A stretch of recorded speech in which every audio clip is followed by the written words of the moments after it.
Oh god, I forget what the second criteria was.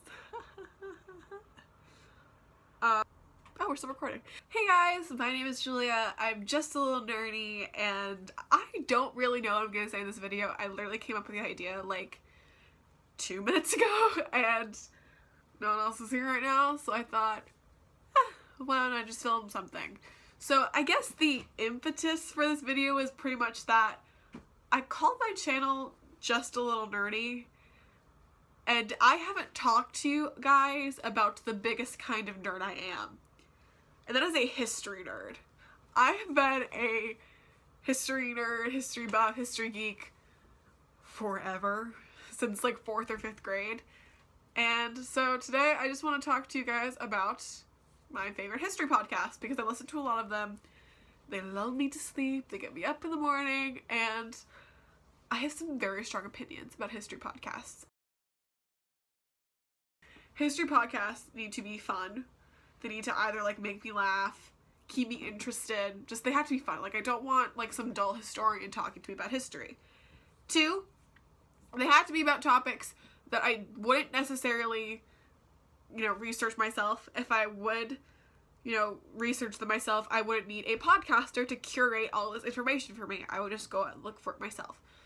And 3, they need to be accurate, informational, and have little to no bias in them. I'm not listening to a current events podcast. I'm listening to a history podcast. Show me the facts. That's all I want. That's all I need. So my 3 favorite history podcasts, in no particular order, are Our Fake History, Hardcore History, and Rex Factor. And I'm going to take all 3 of these individually and talk about the 3 characteristics that I just outlined and how these podcasts fit those 3 characteristics. So we're going to start out with Our Fake History, because that's the one I mentioned first. It is a podcast by Sebastian Majors that looks at common historical misconceptions or myths and either dispels them or proves them true. Some of his topics have included Atlantis, the Trojan War, Rasputin, who sailed around the world first, and many more. My favorites are Atlantis, Trojan War, and the Joan of Arc one. That one is fantastic. So, let's go through the 3 criteria. Is it fun? It is so much fun. His intros are exciting and suspenseful, and I just want to listen to them. He's also really funny and cracks some jokes here and there, which I always appreciate, keeps me on my toes. And the podcasts are short, but they're very well crafted. They're only about 45 minutes long, which in history podcast land is like that. We're gonna get to this later. But he is so careful about the information he picks and so deliberate about what he tells you that it really feels like a journey. You're being told a story. Oh, range of topics. There are some things in this podcast that I didn't know existed. His latest one, it was on, well actually, I haven't finished listening to it, so I really shouldn't talk about it, but he did one on, like, the Japanese samurai, and that was really interesting, something I would have never thought myself. He did one on, like, Billy the Kid, again, something I would never seek out. So, I just like the depth and the breadth. The topics he talks about, he doesn't just talk about European history, or, medieval history, or ancient history. He talks about it all, and I really like that. And is it, like, factual stuff? And of course it is. He always cites great sources. His information is always accurate, and no bias involved. He is very good at providing both sides of the story, especially since he is talking about myths and historical myths. He provides evidence for and evidence against, and you can kind of come to your conclusions and figure out if you think this is fact or fiction. Of course, he provides his own opinion and what he thinks based on the evidence, but you can always figure out your own stuff. The second podcast I like to talk about is Dan Carlin's Hardcore History.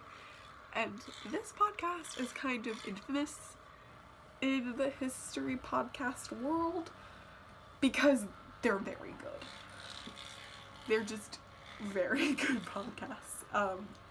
They're very long.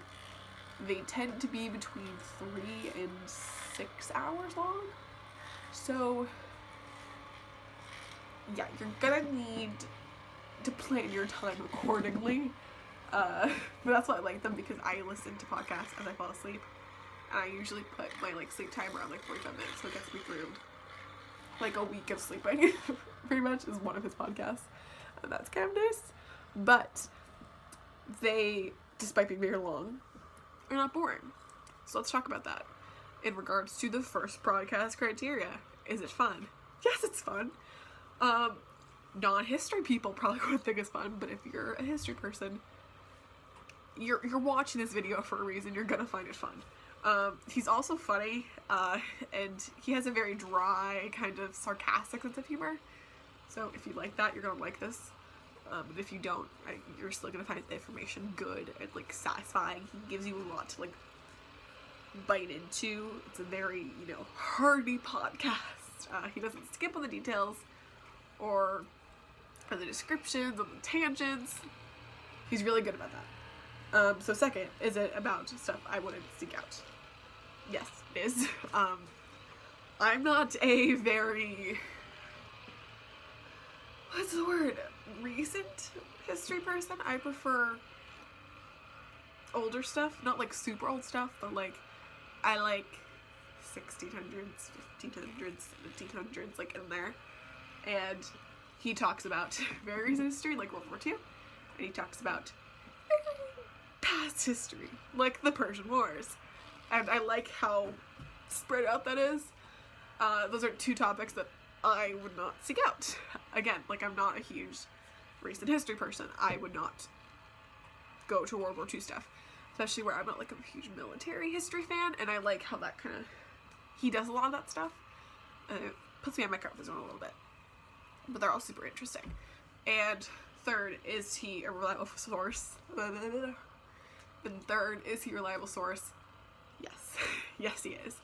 He just gives so much information and provides so much detail and so much sources. You can go on his website, see pretty much a breakdown of everything he ever does. And it's just a really good podcast. I say my favorite one of his is King of Kings. I think that's 3 to 4 hour episode 3 to 4 hour long episodes. Oh my god, they're very good. They're interesting, and I just, oh my gosh, I love them. Dan Carlin, you are the best for a reason. But again, they're long. So don't oh, I'm gonna listen to an episode a day. You're not. Unless you have a 5-hour commute, in which case I'm sorry. The third podcast I want to talk about is one that's kind of new to me, but I really like it. So we're going to talk about it, and it's called Rex Factor.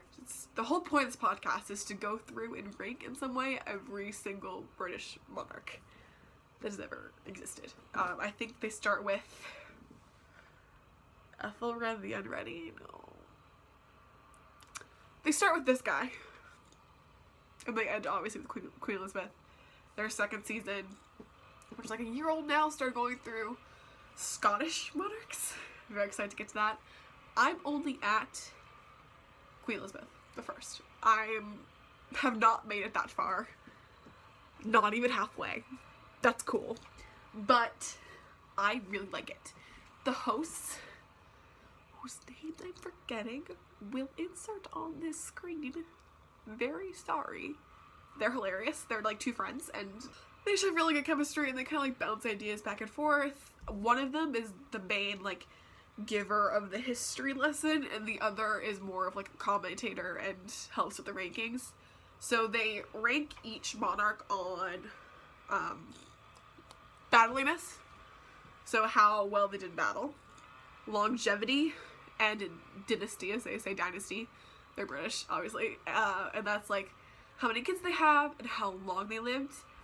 And then they do scandal, how scandalous was their reign, subjectivity, which is would you like to be their subject, and then they do does this person have the Rex Factor, and it's kind of a play off of the X Factor, and that whole series of shows. So yeah, does this monarch have the Rex factor? And I think it's a really clever format, and I just really like it. Going through the criteria, is it, like, fun? Absolutely. It's a competition between the monarchs of England. You can't get more fun than that. Number 2, is it about a time of history that I normally wouldn't seek out? And the answer for this was kind of complicated because I do really like the British monarchy and I like that history. So yes, I would seek that information, but not in that detail. So yes, it is providing me with information that I wouldn't normally seek out. And 3 is accurate. Hell yeah, these guys spent so long researching and writing these scripts. Again, they're only like an hour long, and so they have a lot of information to squeeze in a little amount of time. So yes, they gloss over certain things, but they really give you a great understanding about this person's life and a real insight into their reign, why they did what they did. You know, we sometimes think of, oh, Henry VIII just cut off his wife's head, but no, those stories are a little more complex than that. I like how they give complexity to people that are often just listed in history. So yeah, those are my top 3 history podcasts and why I like them so much. If you guys have other history podcasts or podcasts in general that you think I would like, please leave a comment down below. Subscribe, like, do the things, and I'll see you in my next video.